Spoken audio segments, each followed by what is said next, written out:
The anime begins by showing Kanou Shinichi, who is checking a job search website until he finds a test link about the world of anime and manga as the first test to get the job. As an otaku, Shinichi can correctly answer all the quiz questions. Because of Shinichi's prowess in answering all the questions on the test correctly, he is currently with a middle-aged man who is the organizer of the job named Matoba Jinzaburo. Matoba offers a job that fits perfectly with an otaku like Shinichi. Before explaining the job in detail, he gave Shinichi a glass of coffee with sleeping pills, which made him unconscious. When Shinichi opened his eyes, he was already in a room and a beautiful maid named Foreign Miusel. Shinichi wakes up enthusiastically seeing Miusel and tries to communicate with her. However, he did not understand what language she was using until finally, she gave him a ring that he used to communicate with her. Besides Miusel, another girl in uniform named Kaganuma Minori will escort Shinichi. Minori explained that he was in another world while opening the window curtain behind him. Shinichi, who then came out to the balcony, was surprised because he was in another world where he lived with creatures such as elves, dwarves, and dragons. Shinichi then seems to meet with Matoba, who explains that all the events that he experienced started from a group of Japanese soldiers who saw a crack in the ground and found an orb connected to the Eldante Kingdom. The Japanese government took a peaceful step by inviting the Eldante Kingdom to cooperate, and the Japanese government would pay for it with original Japanese entertainment, namely anime. Shinichi turned out to be recruited as a representative of the Japanese government in disseminating otaku teachings to the people there. Feeling charged with a big responsibility, Shinichi refused the job, but government officials would not allow it and would make him stay there to spread the teachings of otaku. Shinichi could not do anything except obey the Japanese government's orders. In the afternoon, Shinichi, who was being served a glass of hot tea by Miusel, found out that his maidservant was a descendant of an elf and a human who was often discriminated against in that world. This is, of course, very contrary to Shinichi, who is happy to meet the beautiful Miusel. To get closer to his maidservant, Shinichi begins teaching Miusel Japanese characters so that he can communicate with her without wearing a ring. Miusel also introduced another maid who served in the garden named Brook, a lizardman. The next day, Shinichi received orders to meet the kingdom's leader with Minori and Matoba. Shinichi is taught to always maintain etiquette and bow when he meets the leader of the Eldante Kingdom, who turns out to be a girl named Petralka. Seeing the cute kingdom leader made Shinichi unable to control himself to scream, irritated Petralka, and gave him a punch. The royal advisor then descends to calm her. After Petralka calmed down, the conversation started. The purpose of summoning Shinichi and the Japanese ambassador to the palace was to determine whether the otaku culture that would be spread had a negative impact on the Eldante Kingdom. In addition, Petralka introduced her cousin, who became a noble knight named Gallius. Gallius does not believe that otaku culture has been dominated by a teenage boy and thinks that culture has no selling point. Shinichi, who did not accept Gallius' words, stood up and said something quite offensive and making everyone there surprised. Even Gallius was prepared to take his sword. However, Petralka, on the other hand, is so interested in Shinichi that she allows him and the Japanese government to spread otaku teachings in the kingdom. On the way home from the palace, Shinichi, still confused about what to do, asked Matoba about the task he had to do. However, the Japanese government left all decisions to Shinichi, and the government would only support the funding. On the other hand, the translator ring that Shinichi wore turned out to only work when the other person also used the ring so that other people who didn't wear it would not understand the Japanese that Shinichi and Matoba spoke when they were talking. When Shinichi went to the kitchen at night to drink, he accidentally saw Miusel studying Japanese he had taught her earlier. Seeing this, he helps her to study and makes him want to help the people there to learn Japanese. On the next day, Shinichi, with Minori and Brook, toured the city to see the conditions there. Shinichi finally discovers that 80% of the population can't read and write. They will only communicate through pictures, as seen in a place that uses pictures of fruits to signify that the place sells fruit. Not only that, since childhood, the residents are required to practice being a soldier, including Miusel, who learned to fight at a young age. From his observations that day, Shinichi knew what to do and asked the Japanese soldier to prepare a list of anime that he had written and send it to the kingdom. Shinichi's room is now filled with various otaku items ranging from manga, posters, and others. At the start of his work, he asked Miusel and Brook to look at Japanese culture there so Shinichi could know their opinion.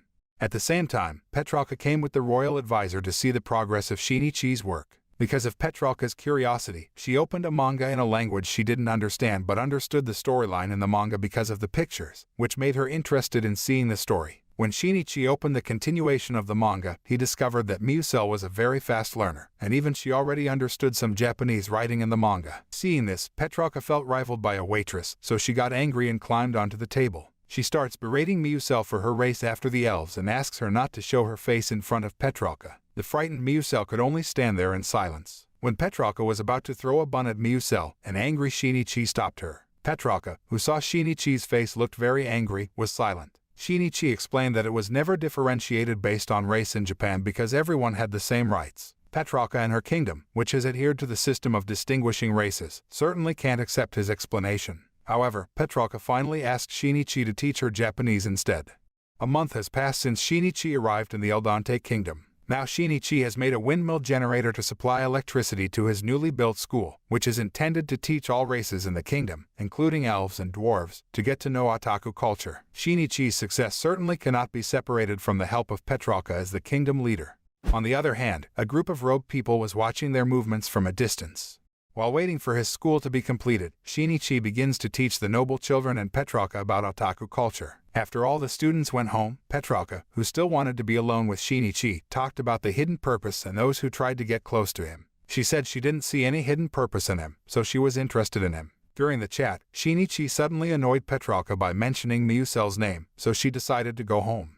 When night falls, Shinichi again teaches Miusel Japanese. She then took off the ring she used to communicate with him earlier and spoke in Japanese. Shinichi was surprised that she learned Japanese very quickly. Miusel revealed that she studied Japanese hard because she wanted to go with him when he returned to Japan.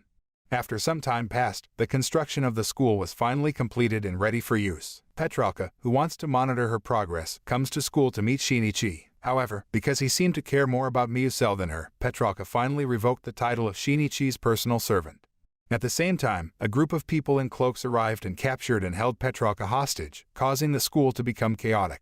The robe group then took Shinichi and the others hostage in one of the rooms and removed the ring that Shinichi used to communicate so that he would not know the group's conversation. Luckily, Miusel, proficient in Japanese, tells Shinichi that these people are rebels who refuse to have foreigners enter their country, let alone teach the people a new culture there. Shinichi and the others can't do much because the rebels have a magic weapon that can destroy the school. The rebel group then plans to execute Shinichi, but is saved by Petralka, who says he is just a pawn that can be replaced at any time. Hearing this, the rebel group finally gave up their intention of executing Shinichi and now turned to want to hurt Petralka. Shinichi, who was thrown by the rebels, fell on Minori's body so he could take Minori's secret knife.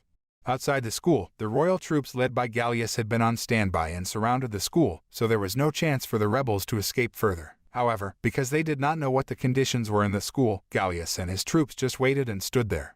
Not long after, Shinichi pretended to go to the toilet. In the hallway to the toilet, his cell phone alarm suddenly sounded and distracted the rebels who thought the alarm song was a magic spell. It is used by Minori to attack and incapacitate several rebel members. Miusel also came to help Minori to defeat the rebels. The existence of the attack was a sign for Gallius to start moving to save all the hostages. Knowing all his men have been paralyzed, the rebellion leader prepares to use a magic weapon that can destroy the school. Shinichi then thwarted the plan by extinguishing the fire contained in the weapon with a fire extinguisher and beating him. Feeling defeated, the man finally attacked Petralka because he thought the emperor should not submit to the invaders.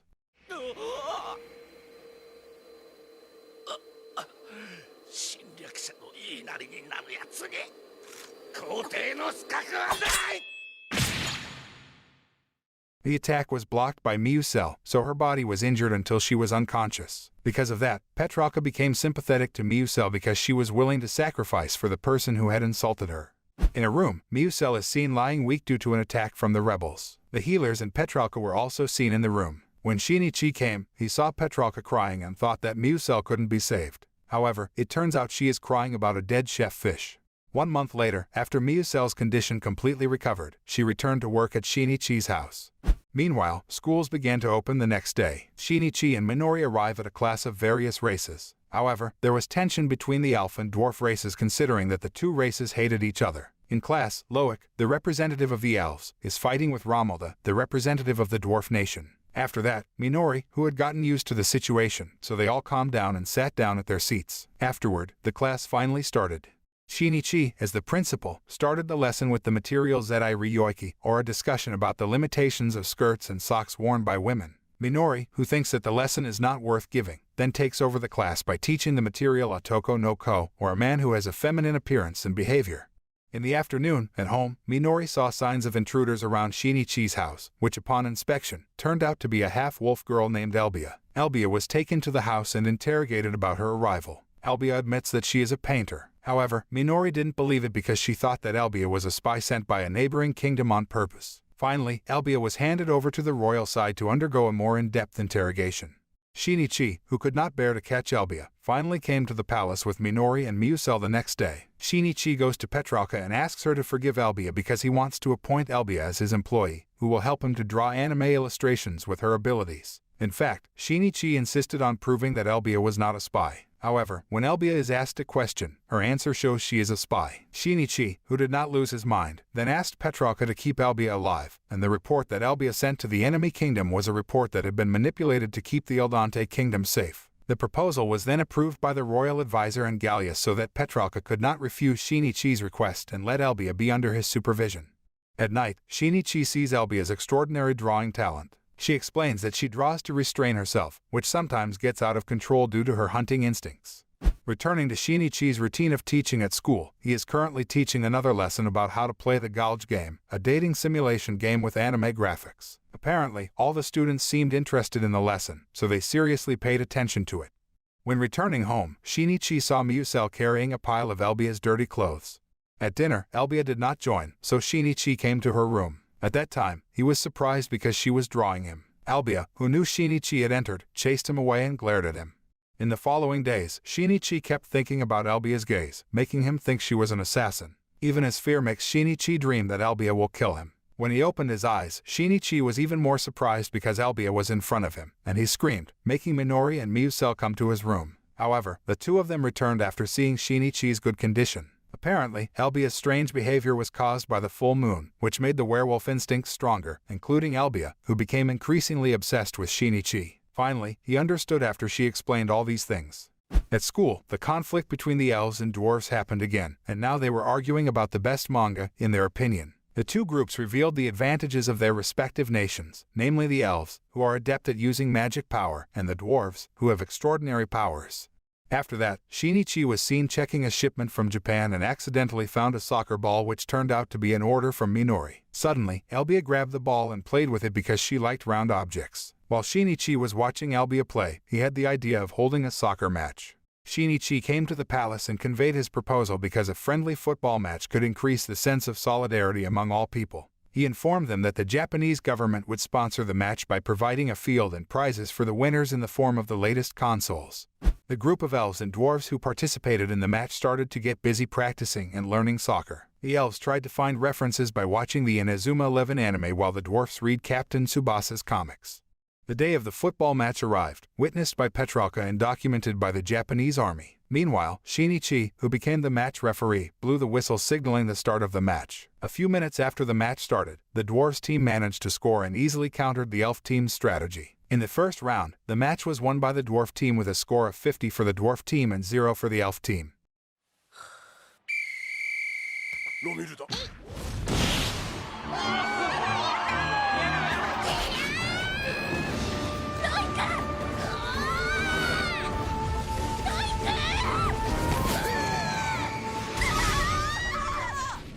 Because of this, the rules of the match changed, and the elf team was allowed to use their magic power.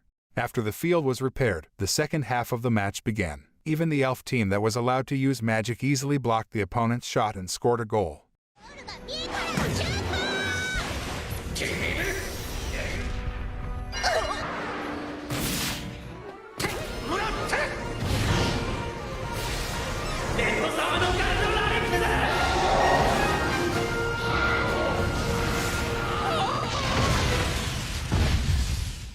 However, in the late afternoon, the match became a battlefield between the elf and dwarven teams. Now only Loic and Romelda were left who represented their respective teams. Suddenly, Petralka entered the field, assisted by Miusel's magic, and scored a goal that made the score of the match draw. This sight surprised everyone because of the closeness of Petralka and Miusel, a creature that was underestimated by many people. Finally, the good relationship between Petralka and Miusel gave everyone a new outlook.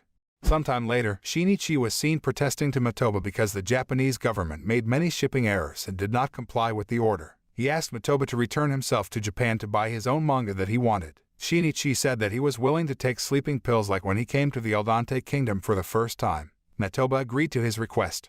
After knowing Shinichi will return to Japan, Miusel looks very sad because she is afraid that he will not come back again. That's why she prepared all of Shinichi's belongings and hid them in one of the bags that he would take home. Turning when Shinichi opened his eyes, he was now in his bedroom. He was quite surprised when he checked his luggage because many bags had been brought home. He was surprised after opening one of the bags and saw Miusel was in it. He decided to show his world to Miusel, who was already there. Meanwhile, at the palace, Petralka is busy with her duties and asks Gallius to summon Shinichi to the palace so that she can be more excited. When Gallius was about to leave, he met Matoba, who had just reported that Shinichi was returning to Japan temporarily. Knowing this, Gallius and the royal advisors decided not to tell Petralka because it could upset her. The royal advisor has a plan, so Petralka is not disappointed. In Japan, Miusel, seeing a world without magic for the first time, was amazed at every place she visited with Shinichi. She didn't expect that she would be in the world she had read about in the manga. When he arrived at Akihabara, the center for otaku goods, Shinichi took Miusel for a tour of the manga shop, ate at a soba noodle restaurant, to playing at the game center until the afternoon. Shinichi invited Miusel to another place to eat there by eating the legendary Amu rice menu. Shinichi seemed to have forgotten his main goal of returning to Japan. Instead, he just walked around all day with Miusel. At night, Shinichi realized he was alone with Miusel in his room, making him think he would sleep alone with her. He gave her a towel to take a shower while he went to the convenience store to buy some supplies. However, when Shinichi got home, he saw Miusel had fallen asleep from exhaustion. Shinichi, who saw her beauty, was a little tempted, but he stopped his intention because he didn't want to break her trust in him. At the palace of the Eldante kingdom, Petralka had finished all her work and again asked Gallius who would take Shinichi there. She was surprised to find out that Shinichi did not come but a royal advisor who wore Shinichi's clothes. Full of disappointment, she left the room without saying anything. The next day, Shinichi, who had returned to the Eldante kingdom, tried to comfort Petralka, who had used her magic to block everyone from entering her room. However, it seems the magic has no effect on Shinichi. Royal officials know that Petralka is practicing hikikomori or isolating herself from social life. However, they were not worried because Shinichi was a professional hikikomori, so everyone asked him to persuade her to leave the room. In front of Petralka's room, Gallius told about the past of Petralka, his female cousin. Gallius said that the one who should have ascended the throne to become emperor was Petralka's father. But because of the power struggle by Gallius' father, the throne fell to his successor, Petralka. Hearing this, Shinichi said he would help Petralka and asked Gallius to leave everything to him. After that, Shinichi tried to persuade Petralka to be allowed into her room because he wanted to chat. After he managed to enter, Shinichi saw Petralka's room was very messy, with food and manga everywhere. He didn't tell Petralka to stop doing that. Instead, he motivated her to become a real hikikomori. With the help of the soldiers, now Petralka's room has been turned into a hikikomori room complete with manga, television, and a game console. Petralka and Shinichi started their hikikomori lives with these facilities by playing games, eating snacks, or just lazing in bed. As a result, they start their hikikomori life with activities just by playing games, eating snacks, and falling asleep. Petralka, who was bored with her work as emperor, really enjoyed the moment. At night, Shinichi turned down the television volume to not disturb the people around him. He told the beginning of his becoming a hikikomori. As it turned out, Shinichi had been rejected by his childhood friend, and he ended up not attending school due to embarrassment. As time passes, Shinichi finds it increasingly difficult to return to his old life. Even just getting out of the room feels very hard. Hearing Shinichi's story, Petralka remembered the people who always tried to help her and made her feel guilty for doing hikikomori. Shinichi tells Petralka to be herself. The next day, Shinichi, who had just woken up, didn't see Petralka sitting next to him last night. She was standing in front of the door and found it very difficult to open it even though she had only been locked away for a day. However, finally, Petralka removed the barrier magic on her door and, with strong determination, opened her bedroom door to return to work as an emperor. When Shinichi returned to his house, he was surprised to see Minori, who was wearing Miusel's maid outfit. It turned out that she was wearing Miusel's clothes because her uniform, which she put on the bed, was washed by Miusel, who thought the clothes were dirty. In addition, her underwear was dirty after being spilled by Miusel's sauce, so Minori had to borrow Miusel's clothes which were too small for her, until the buttons of her shirt came off and hit Shinichi's eyes. Shinichi was in pain and accidentally held Minori's body, making her annoyed that she slapped him. At the same time, Matoba announces that there is some bad news. He revealed that the video of the soccer match between the elves and the dwarves accidentally spread on the internet until it went viral, threatening the sustainability of the secret project that was being carried out. Shinichi then gave the idea to make a fake documentary so that the previous video seemed to use visual effects. Shinichi then goes to the palace to ask Petralka for help to become the main character of the film. While the film script was prepared by one of Shinichi's students, and Minori was in charge of coordinating the costumes for the players. Because the purpose of this film was to cover the previous video, they deliberately imitated some famous scenes in several anime to give the impression that their film was just a clone. The final shoot was done outdoors using a dragon made by the army to add an impression of engineering to the film. Suddenly, a real dragon appears and messes up the shoot. The Japanese soldiers then attack the dragon. Meanwhile, the forces of the Eldante Kingdom were shocked to see Japan's advanced military might. As it continued to be shot, the dragon finally chose to leave. Even though there were several problems during the production process, the fake film was finally finished and ready to be watched on the school grounds. It can be seen that the actors are deeply immersed in their roles in the film. However, when the Petralka scene played, she asked the film to be stopped because she was embarrassed.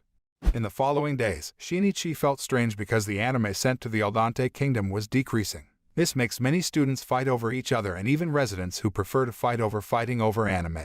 When Shinichi talked to Matoba to find a solution, the middle-aged man smiled and told him that Japan's real goal was to colonize the Eldante Kingdom. Japan uses anime as a tool to poison the minds of the people there, causing dependence, and Japan can easily control it behind the scenes. It turned out that the Japanese wanted to control all the natural products in the Eldante Kingdom. Hearing all these facts, Shinichi refused to cooperate again. Matoba explained that Shinichi was chosen not only because of his knowledge in the field of anime but because he had no friends and lived alone, so the Japanese government could easily eliminate him. Shinichi, who was in the room, was even more shocked and couldn't believe what he had just discovered. After that, Shinichi, who felt guilty and scared, chose to lock himself in his room. Meanwhile, Matoba threatens him to keep working as usual. At night, Shinichi finally decided to leave the room, went to the kitchen, and met Miusel, who had prepared so many amu rice dishes to get him excited again. At that time, he tells her the truth that the purpose of Japan's arrival is to colonize the kingdom of Eldante. Miusel softly spoke as if she completely believed in him. She revealed that otaku culture has made her life more colorful and even able to unite various races that used to hate each other. Hearing her words, Shinichi regained his spirits and already knew what he had to do. The next morning, Shinichi came to the palace with Matoba, Minori, and Miusel. As the ambassador and pioneer of otaku culture, Shinichi suggested that the kingdom of Eldante make their own creations to not depend on the Japanese. He showed Elbia's drawings and one of her students' scripts which were equivalent to the creations of a professional. Petralka gladly accepted the proposal even though it made Shinichi's life threaten. At night, a special force from Japan came to Shinichi's house, intending to eliminate him. When they arrived at his room, the troops preparing to kill Shinichi were surprised by Miusel on the bed in his place. At the same time, the room lights came on, so the troops were caught off guard. Shinichi, who had predicted this beforehand, finally made a plan to thwart the mission of the Japanese special forces. Because of this incident, Matoba was summoned to appear before the emperor and argued that the attack was carried out by a radical group and the perpetrators had been punished and sent back to Japan. Matoba is seen apologizing to Shinichi for everything that has happened and promising that a similar incident will not happen again. Petralka provides a strict escort to protect Shinichi by sending several female servants who will take care of him, starting from breakfast, going to school, and teaching classes, until he sleeps. The royal guards are still on guard. Because Shinichi's togetherness with the female servants gave rise to the seeds of love, Petralka pulled back the female servants. On the other hand, Shinichi felt that the delivery of goods from Japan was very timely. Even the Japanese government sent some goods that were difficult to obtain. In the palace, Petralka was seen working as usual. Suddenly, the palace gets a mysterious attack which is a diversion so that the palace does not focus on Shinichi, who is now running towards the burning school because he has a rare item in the school. Miusel, along with Elbia and Brooke, decided to follow him to school. Meanwhile, Minori, who received a call to report, overheard a conversation about the plan to eliminate Shinichi. Minori, who was planning to save him, was suddenly confronted by two Japanese soldiers and Matoba. In the burning school, Shinichi is desperate to enter the building and intends to save the rare collection. When he arrived at a storage room for the collection, he was drugged by two mysterious people. Meanwhile, when Miusel and her friends came, they couldn't enter through the front door because of the blazing fire. The only way to get into the building was through the back wall of the school, and with Brooke's strength, the wall was broken, giving Miusel and Elbia access. When entering a passage, they met two soldiers who drugged Shinichi, and Elbia immediately attacked them. Miusel ran into the building and managed to find an unconscious Shinichi. As Miusel tried to wake him up, a bookshelf behind her fell and caused her to activate her protective magic. However, the circumstances made both of them trapped there. Fortunately, they finally managed to be helped by Elbia and Minori, who had previously crippled the two soldiers that were in their way. Elbia and Minori brought Shinichi and Miusel out of the school building, which was getting burnt. Suddenly, Matoba broke diplomatic ties between Japan and the Kingdom of Eldante. Shinichi then has other plans and asks to speak directly to one of Japan's top brass through a video call. He asks for permission to keep spreading otaku culture in the Eldante Kingdom. However, the higher-ups ask Shinichi to return to Japan first for medical treatment. Shinichi, who knew of the Japanese plan to eliminate him, further provoked the man to anger, and finally, the man revealed his true plan. Apparently, all these conversations were known by Petralka and other job members through a surveillance robot that Shinichi carried in his bag. Petralka took over the conversation and threatened to cut ties with Japan if the Japanese dared to harm Shinichi, making the higher-ups could not move anymore. At the end of the anime, the school is being rebuilt, and Shinichi is allowed to live in the Eldante kingdom. The moral that can be learned from this anime is to take advantage of an opportunity to improve ourselves well, because the same opportunity will not necessarily come a second time.